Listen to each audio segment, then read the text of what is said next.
halibut. Yan ang lulutuin ko. Init na. Ilalagay ko dito.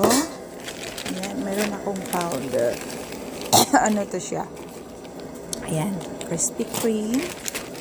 Ilalagay ko dito ang isda. Ayan. Para matsarap. Tapos i-shake. Ay, ganon. Simple lang. Lagyan ko na siyang maraming garlic powder. Thick, no? Very kapal yung, ang tawag nito? Halibut. Halibut kasi ito. Halibut na isda. Dapat nga daw ang powder doon ilalagay sa mantika. O, gawin natin yun. Ilalagay ko to siya. Ano to siya, girl? Crispy breading mix. O, ilalagay ko siya doon, ha? Para, natin yung isa. Ayan. Ganun daw. Dito daw ilalagay sa mantika. Para crispy yung isda. Yung ipiprito mo. Yan sabi nila, ha? Sabi lang nila. So, try natin. Ayan. Ayan. Yan ang oil ko. At yan yung halibut. Yan ang lulutuin ko. Init na.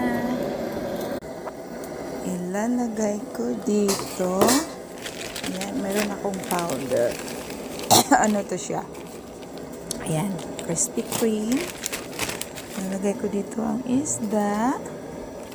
Ayan. Para matsarap. Tapos i-shake. Ay, ganon. Simple lang. Lagyan ko na siyang maraming garlic powder.